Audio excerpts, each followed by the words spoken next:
Good morning प्यारे बच्चों, मैं हूं आपके एजुकेटर पूर्णिमा और हम करेंगे वर्कशीट नंबर 69। सब्जेक्ट आपका हिंदी है, कक्षा 10वीं, जॉर्ज पंचम की नाक और डेट है 18 दिसंबर। इस नाक की भी एक लंबी दास्ता है। इस नाक के लिए बड़े तहलके मचे थे। किसी वक्त आंदोलन हुए थे, राजनीतिक पार्टियों ने प्रस्ताव किए थे, चंदा जमा किया था, कुछ नेताओं ने भाषण भी दिए थे, गर्मा गर्म बहस भी हुई थी, अखबारों के पन्ने रंग गए थे। ऐसी क्या होगी भाई ये नाक? बहस इस बात पर थी कि जॉर्ज पंचम की नाक रहने दी जाए या हटा दी जाए। और जैसा कि हर राजनीतिक आंदोलन में होता है, कुछ पक्ष में थे और कुछ विपक्ष में। ज़्यादातर लोग खामोश थे। खामोश रहने वालों की ताकत दोनों तरफ थी। यह आंदोलन चल रहा था। जॉर्ज पंचम की नाक के लिए हथियार बंद पहरेदार तैनात कर दिए गए थे। क्या मजाल कि कोई उनकी नाक तक पहुंच जाए। हिंदुस्तान में जगह जगह ऐसी नाकें खड़ी थी और जिन तक लोगों के हाथ पहुंच गए थे उन्हें शान शौकत के साथ उतार कर अजायब घरों में पहुंचा दिया गया था। कहीं कहीं तो शाही लोटों की नाकों के लिए गोरिल्ला युद्ध होता रहा। उस जमाने में यह हादसा हुआ। इंडिया गेट के सामने वाली जॉर्ज पंचम की लाट की नाक एकाएक गायब हो गई। हथियार बंद पहरेदार अपनी जगह तैनात रहे, गश्त लगती रही और लाट की नाक चली गई। रानी आए और नाक ने हो। एकाएक परेशानी बढ़ी, बड़ी सरगर्मी शुरू हुई। देश के गैर गवाहों की एक मीटिंग बुलाई गई और मामला पेश किया गया कि क्या किया जाए। वहाँ सभी सहमत थे कि अगर यह नाक नहीं है तो हमारी भी नाक नहीं रह जाएगी। उच्च स्तर पर पेशेवर हुए, दिमाग खरोंचे गए और ये तय किया गया कि हर हालत में इस नाक का होना बहुत ज़रूरी है।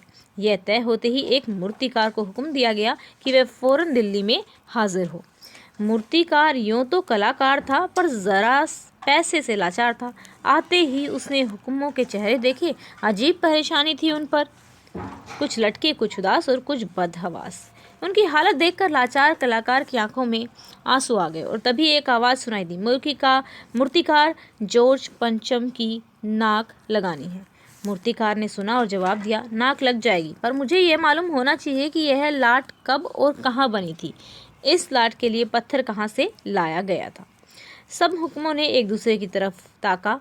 एक की नज़र ने दूसरे से कहा कि यह बताने की जिम्मेदारी तुम्हारी है। खैर, मामला हल हुआ है। एक क्लर्क को फ़ोन किया गया और इस बात की पूरी छानबीन करने का काम सौंप दिया गया। पुरातत्व विभाग की फाइलों के पेज चीरे गए पर कुछ भी पता न चला। कल क्लर्क ने लौट कर कमेटी के सामने कांपते हुए बयान दिया, सर, मेरी खता माफ़ हो, फाइलें सब कुछ हजम कर चुकी हैं। शब्दार्थ: लाटो मतलब खंभा या मूर्ति, गैर गवाह मतलब भलाई चाहने वाले, हुक्मों मतलब शासक वर्ग, ताका मसला या समस्या। तो चलिए बच्चों, अब इसके क्वेश्चन है, क्या आंदोलन चल रहा था और क्यों? जॉर्ज पंचम की नाक बचाने का आंदोलन चल रहा था। मूर्तिकार को क्यों बुलाया गया? जॉर्ज पंचम की नाक लगाने के लिए मूर्तिकार को बुलाया गया था। कलाकार किसे कहा गया है और उसकी आंखों में आंसू क्यों आ गए? मूर्तिकार को कलाकार कहा गया है। हुक्मरानों के लाचार, परेशान और बदहवास चेहरे देखकर उसको आंसू आ गए। लाट के बारे में पता करने के लिए फाइलों के पेज चीरे गए। फाइलें सब कुछ हजम कर चुकी थी। यहाँ फाइलों के पेज चीरने और उनके सब कुछ हजम करने, यहाँ पे सब कुछ हजम करने से आप क्या समझते हैं?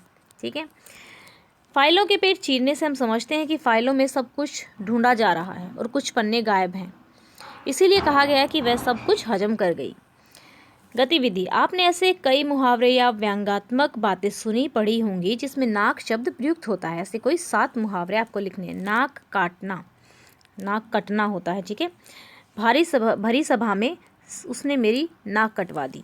नाको चने चबाना, तंग करना, भारतीयों ने अंग्रेजों को नाको चने चबा दिए। नाक सिकोड़ना, नाक रगड़ना, नाक में दम करना, ठीक है। तो इस तरीके से आप 1-2 मुहावरा और लिख देंगे। तो स्टूडेंट्स, ये थी हमारी आज की वर्कशीट। आई होप आपको अच्छे से समझ में आ गई होगी। एंड अगर कोई डाउट है तो कमेंट करके पूछ सकते हैं और आपको इनको याद करते हुए चलना है अब, और अच्छे आंसर खुद लिखने की कोशिश भी करनी है। तो स्टूडेंट्स, आज की वीडियो को लाइक का टारगेट हम रख देते हैं 2000। Thank you, have a nice day, may God bless you.